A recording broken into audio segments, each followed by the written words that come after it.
the daughter. Kali ini kita bakal membahas serial aksi thriller yang super intens berjudul MIA, Part 1, yang berisi episode 1 dan 2. Ceritanya tentang seorang gadis yang hidupnya hancur dalam sekejap setelah keluarganya dibantai oleh kartel kejam. Nah, pingin tahu penyebabnya? Dan apakah dia berhasil menuntut balas? Untuk episode lengkapnya, link ada di kolom deskripsi ya. Oke, sebelum kita masuk ke ceritanya, jangan lupa buat klik tombol subscribe dan nyalakan lonceng notifikasinya ya, biar kalian gak ketinggalan ceritanya sampai tamat. And I have no one. Film dibuka dengan suasana cerah di Florida, di mana Etta lagi asyik jadi pemandu wisata kapal di sebuah sungai. Dia tampak sangat pintar dan tahu banyak trivia sejarah, tapi dia punya sisi nekat. Stay hydrated. I am yours. Always appreciated. Who wants to have Florida fish? Etta mencoba memanggil seekor buaya besar bernama Larry cuma buat pamer ke turis. Setelah sampai di sebuah spot, Etta melemparkan daging ayam, kemudian dengan nekat membunyikan peluit ke dalam air untuk memanggil si buaya.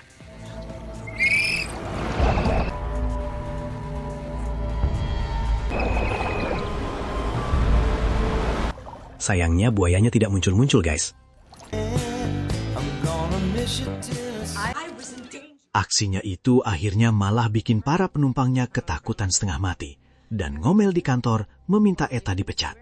Padahal perusahaan itu ternyata milik ibu Etta. Kita kemudian diperkenalkan dengan keluarga Etta. Ibunya, Lea, pengen banget Etta fokus kuliah dan punya masa depan yang normal karena dia tahu Etta punya otak yang encer. You have a brilliant mind.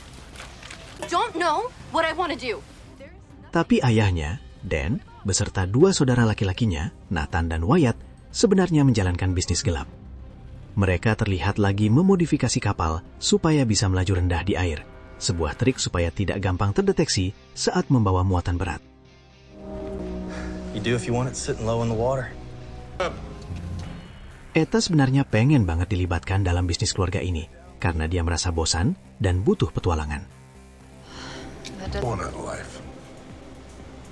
I guess it. Part of us.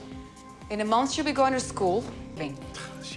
Malamnya, setelah perdebatan antara orang tuanya, Dan akhirnya setuju buat mengajak Etta ikut kerja lapangan sekali saja sebelum dia berangkat kuliah. Ada goes to college in the fall.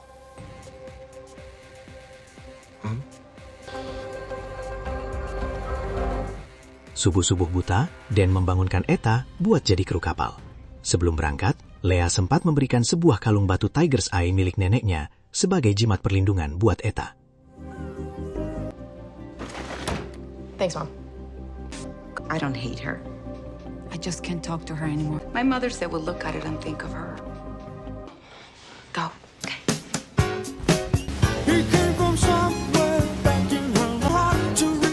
Pas sudah di tengah laut, terungkaplah kalau selama ini mereka pakai kedok kapal pancing turis buat menutupi aksi penyelundupan.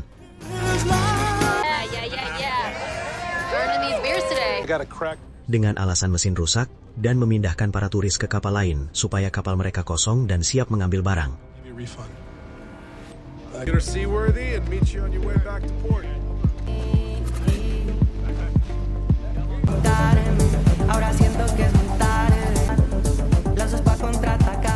Di sini, Etta melihat langsung gimana mereka mengambil paket yang dilepas dari dasar laut.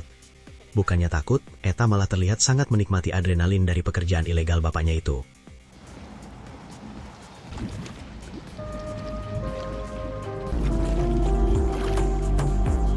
Our limit.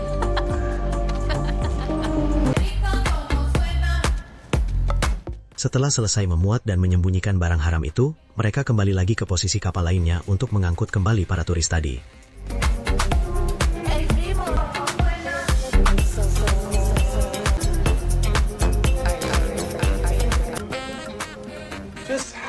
Ternyata keluarga Jones ini sudah jadi kurir kepercayaan selama 20 tahun buat seorang bos besar bernama Isaac Rojas. Malam itu, Dan dan Lea dipanggil ke kapal pesiar mewah milik Isaac. What was it?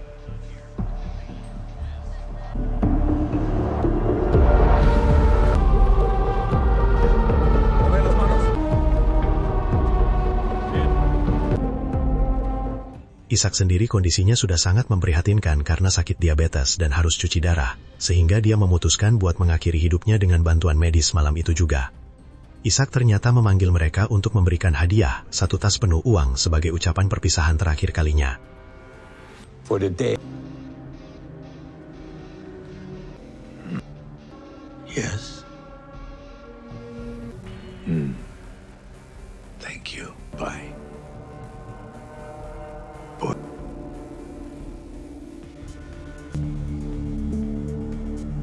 I can.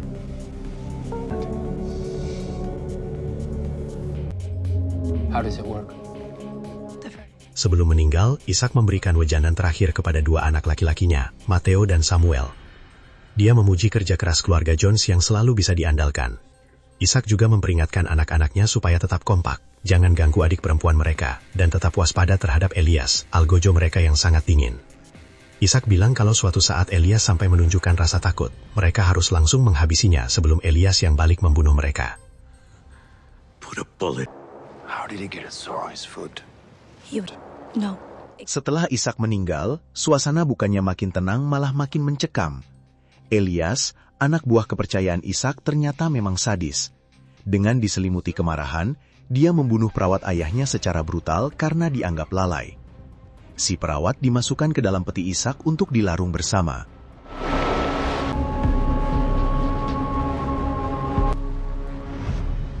Malam itu, Matteo memutuskan gak mau cuma sekadar jadi penerus yang main aman.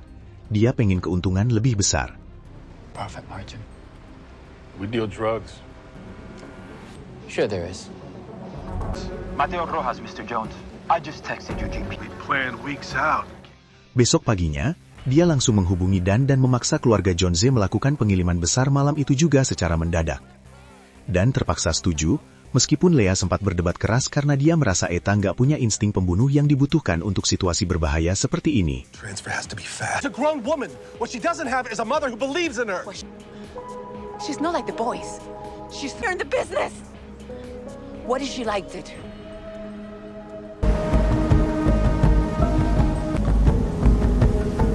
Sesuai dugaan, misi malam itu berantakan. Saat sampai di titik pertemuan tengah laut, ternyata muatan yang harus mereka bawa bukan narkoba, melainkan perdagangan manusia. Sekumpulan gadis muda yang ketakutan. Dan sempat menolak, tapi dia nggak punya pilihan, karena para kartel mengancam akan membuang para gadis itu ke laut.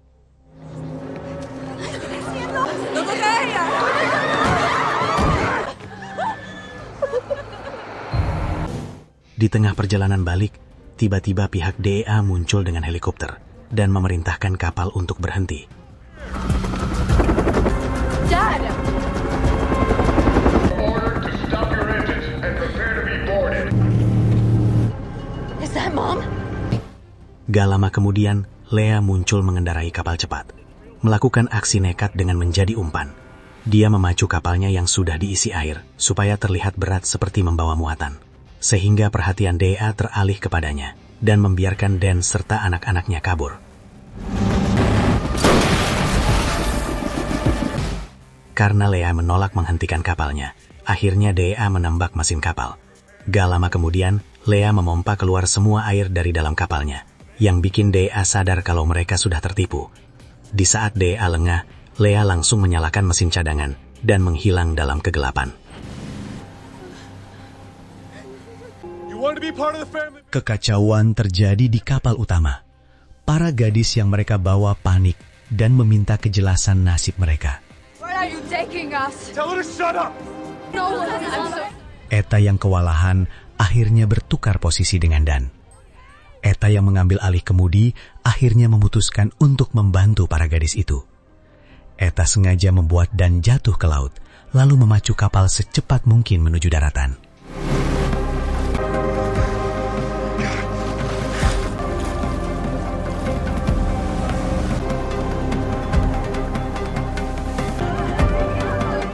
Begitu tiba, Eta memerintahkan para gadis untuk lompat dan menyelamatkan diri.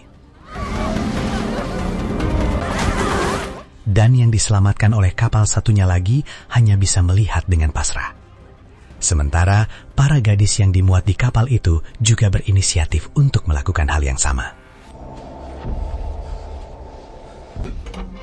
$500,000 in a money market? Sadar kondisi mereka sekarang ada dalam bahaya besar, Lia dan Dan segera berkemas. Mereka sekeluarga harus melarikan diri dari ancaman para kartel yang pastinya akan sangat marah. Lia meminta Eta segera berkemas untuk kabur sejauh mungkin.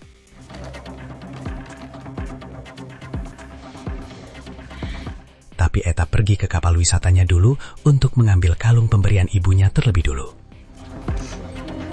Benito, what are you doing here? Sayangnya, rencana untuk kabur gagal total, karena anak buah Rojas sudah datang menggunakan 2 mobil di dermaga mereka. Seorang anggota kartel mencari Eta di kapalnya. Untung saja Eta sudah bersembunyi di dalam air. Sementara anggota keluarganya yang lain sudah dikumpulkan di dermaga. Dan mencoba bernegosiasi dengan sangat berani. Dia berbohong kalau dia sendiri yang memutuskan untuk membuang muatan gadis-gadis itu ke laut. Tanpa banyak komentar, Mateo langsung mengeksekusi dan membuat anak-anak mereka semakin ketakutan. Are we doing business or not? Your father was a businessman. My husband... Lea menawarkan semua harta kekayaannya sebagai ganti rugi dan menjanjikan akan menghasilkan lebih banyak uang untuk mereka. Tapi Mateo punya cara sendiri untuk memberi pelajaran. Dengan dingin, Mateo menyuruh Samuel mengeksekusi semua keluarga Eta tepat di depan mata Lea dan Eta. Miss Jones.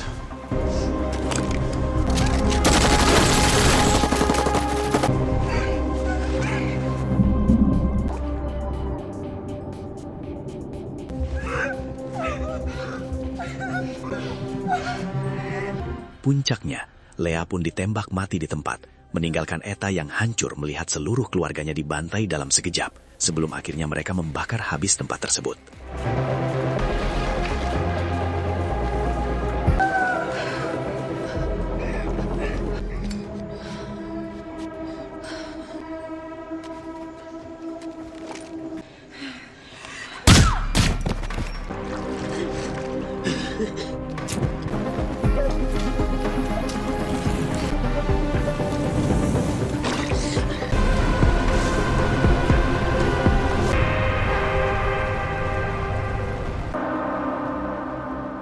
Setelah ledakan hebat yang menghanguskan dermaga dan keluarganya, Eta yang hancur dan sendirian lari mencari perlindungan ke rumah Sheriff Jack Taylor, orang yang selama ini dia percaya sebagai teman dekat keluarganya. Sambil menangis histeris, Eta menceritakan semua pembantaian itu dan jujur soal bisnis penyelundupan mereka. Namun, kenyataan pahit kembali menghantam. Jack ternyata adalah polisi korup yang bekerja untuk pihak kartel. Bukannya melindungi, Jack malah mencoba membunuh Eta dengan menusuknya dengan pisau. Tiba-tiba istri Jack terbangun karena mendengar suara gaduh. Jack terpaksa mengantar istrinya kembali ke kamar. Di saat Jack kembali untuk membereskan Eta, Eta sudah menghilang. Eta berhasil melarikan diri ke area rawa-rawa mengendarai kapal boatnya. Jack yang panik terus mengejarnya sambil melepaskan tembakan, yang membuat Eta terjatuh ke sungai.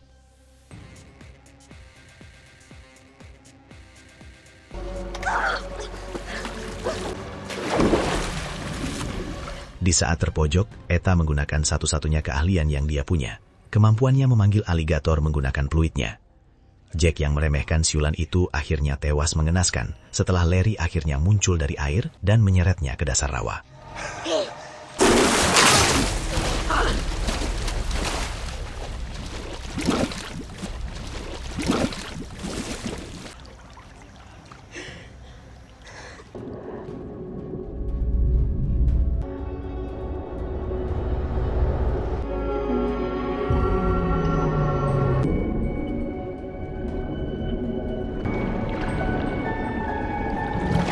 Dalam kondisi terluka parah dan hampir mati tenggelam, Eta akhirnya ditemukan oleh Lovely, salah satu gadis yang ada di kapal penyelundupan malam itu.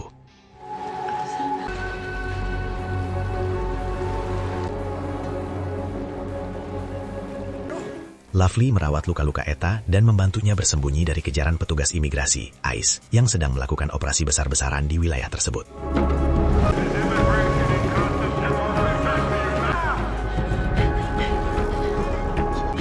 Lovely membawa Eta ke tempat aman untuk bersembunyi.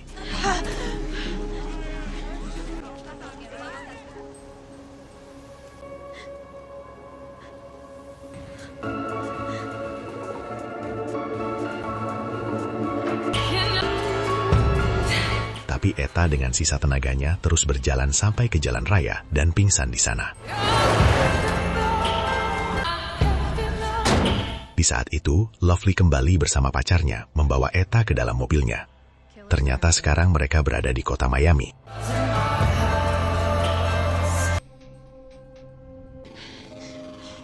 We have to help her. Awalnya, Stanley, sahabat Lovely, sangat keberatan nolongin Eta karena dianggap membawa masalah besar. Tapi Lovely bersikeras membantunya karena dia merasa ada pertanda khusus setelah memimpikan seekor harimau yang ditarik dari laut sebelum dia menemukan Eta. This way? Karena luka tembak dan sayatan pisau Eta terlalu berbahaya jika dibawa ke rumah sakit, mereka akhirnya membawa Eta ke seorang dokter bernama Maribel Torres yang menjalankan praktik ilegal secara sembunyi-sembunyi. But you are a doctor. You vow to treat. Maribel awalnya menolak keras, tapi akhirnya luluh setelah ditekan oleh Lovely yang mengancam bahwa kematian Eta di rumahnya justru akan mengundang polisi dan membongkar semua bisnis ilegalnya. Sementara itu, di pihak lawan, Mateo Rojas sedang berurusan dengan kemarahan mitra bisnisnya, Kazimir, karena pengiriman gadis-gadis yang sebelumnya gagal total akibat intervensi keluarga Eta. Kazimir ketakutan kalau sampai bos besarnya yang sangat kejam sampai tahu kejadian ini. Mateo berusaha menenangkan Kazimir dengan menjanjikan pengiriman baru dan memberikan perlindungan melalui Elias, algojo kepercayaannya. Tense. Okay, спасибо. It's his nerve. Don't let him do anything stupid.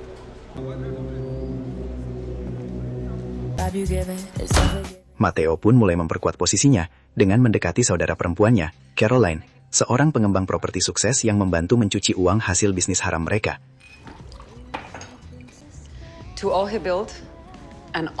Caroline meminta dana tambahan sebesar 20 juta rupiah untuk proyek besar di kawasan Little Haiti. Namun Mateo menjelaskan bahwa dana tersebut sedikit terhambat karena dia baru saja menghabisi keluarga Jones yang dia tuduh melakukan kecurangan dalam pengiriman. Skyrise in Little Haiti. At 6%? Fuck you, Theo. Dad promised the money would like change. What happened? Doesn't concern you.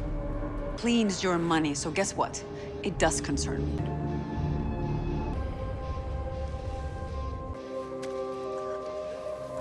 Kembali ke tempat persembunyian, Maribel akhirnya berhasil mengobati luka Eta, meski dengan ancaman keras agar Eta membayar biaya pengobatannya sebesar $1.500. $1,500. Cash. Off my debt, I can do it. Eta, yang mulai sadar meski dalam kondisi fisik lemah, bertekad mencari uang tersebut. Dia meminta Lovely dan Stanley untuk mengantarnya ke sebuah lokasi di Key Largo. Eta menjanjikan akan membayar mereka $100 per orang. My kiddies.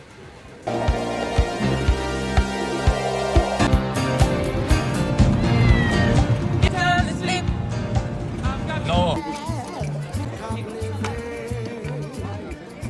Di sisi lain, Caroline mencoba melobi Dewan Kota untuk proyek pembangunan propertinya melalui rayuan dan tawaran investasi pembangunan kompleks olahraga.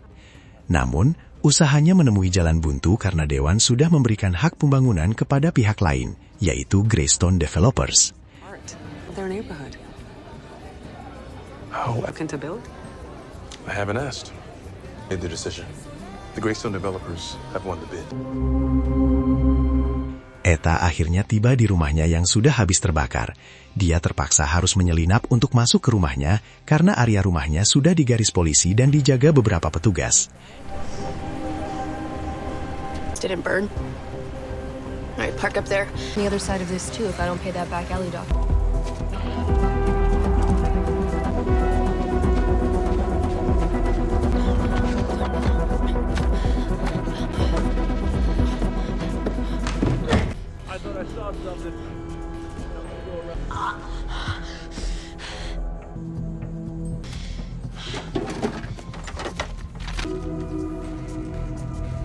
Di dalam, Eta akhirnya berhasil menemukan tumpukan uang yang disembunyikan orang tuanya. Sementara itu, pihak kepolisian di bawah pimpinan Kincaid mulai menginvestigasi lokasi dermaga yang telah hangus terbakar.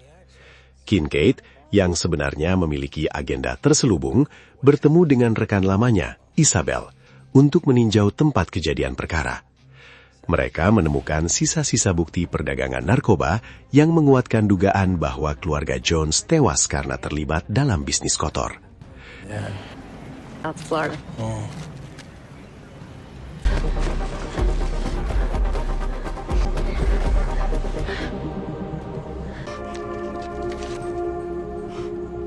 Kincaid kemudian memeriksa ke dalam rumah di saat Etta baru saja akan pergi.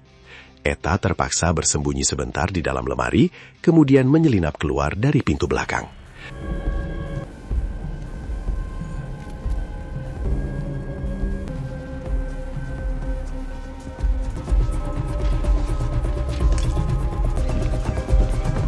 Sialnya, seorang polisi melihat keberadaan Etta. Etta pura-pura jadi asisten rumah tangga bisu yang membersihkan rumah itu. Dan di saat polisi itu pergi memanggil Isabel, Etta buru-buru kabur kembali ke mobil.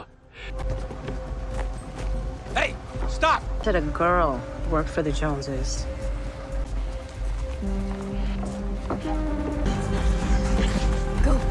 Go!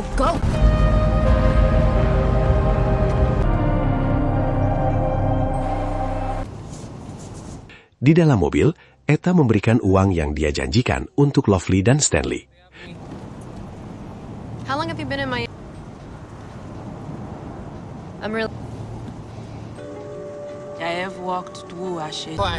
Di perjalanan, suasana menjadi sangat kacau gara-gara Stanley yang mengalami serangan panik hebat saat melihat anak kucingnya mati di dalam dus. Sialnya, seorang polisi yang sedang patroli melihat mobil Stanley yang oleng. Etta akhirnya berhasil membuat mobil mereka menepi dan berhenti.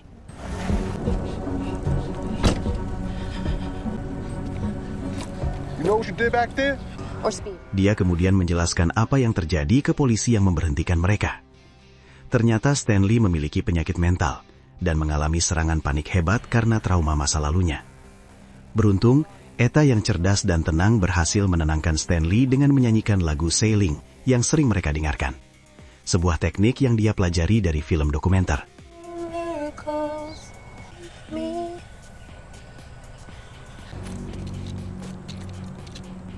Beruntung, setelah mengecek surat-surat Stanley, si polisi akhirnya membiarkan mereka melanjutkan perjalanan. Mereka akhirnya mampir ke sebuah parkiran dan memesan makan siang. Momen itu semakin mempererat hubungan mereka. Etta kini bukan lagi sekadar orang asing yang ditolong, melainkan bagian dari keluarga baru yang saling menjaga.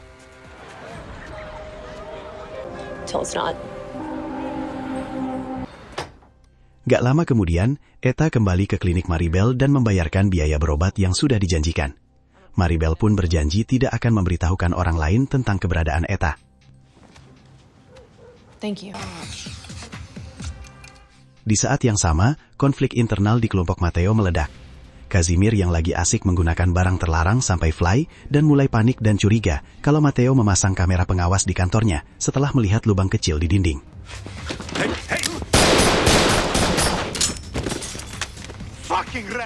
Parahnya lagi, anak buah Kazimir yang lagi nelpon istrinya langsung ditembak mati karena dianggap mata-mata yang akan melapor ke bosnya.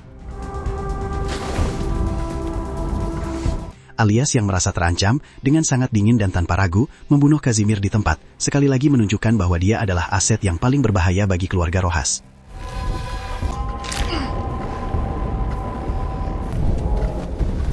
Setelah itu, Samuel juga menghabisi sisa anak buah Kazimir.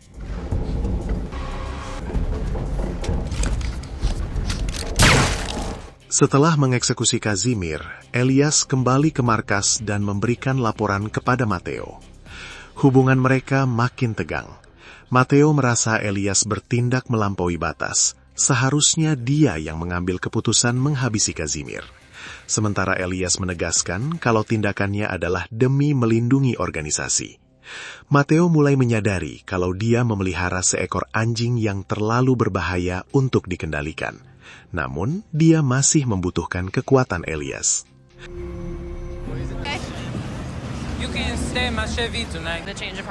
Adegan terakhir terjadi ketika Lovely membawa Etta ke tepi pantai untuk melakukan prosesi pemakaman simbolis bagi keluarga Etta. Meski tidak ada jasad yang bisa dimakamkan, mereka membakar lilin dan meletakkan foto milik keluarga Etta sebagai bentuk perpisahan. Sambil menangis histeris, Etta akhirnya bisa menumpahkan semua rasa sedih penyesalan karena tidak sempat mengungkapkan pada keluarganya. Fine. Setelah doa dipanjatkan, Etta kini terlihat lebih stabil, namun dingin. Di kesempatan ini, Lovely mengaku menyelamatkan Etta karena pertanda mimpi yang dia dapatkan, memberi keyakinan bahwa Etta memiliki tujuan hidup yang lebih besar. Episode ditutup dengan Etta yang menyatakan tekadnya. Dia bersumpah akan memburu serta menghabisi semua orang yang telah menghancurkan hidupnya satu persatu. Gimana menurut kalian dengan awal perjalanan Etta yang tragis ini? Apakah dia bakal berhasil menghabisi 12 pria yang menghancurkan hidupnya? Tulis pendapat kalian di kolom komentar di bawah ya. Jangan lupa tekan tombol like dan share video ini ke teman-teman kalian. Sampai jumpa di episode berikutnya. Maybe Khad. I'm gonna find them.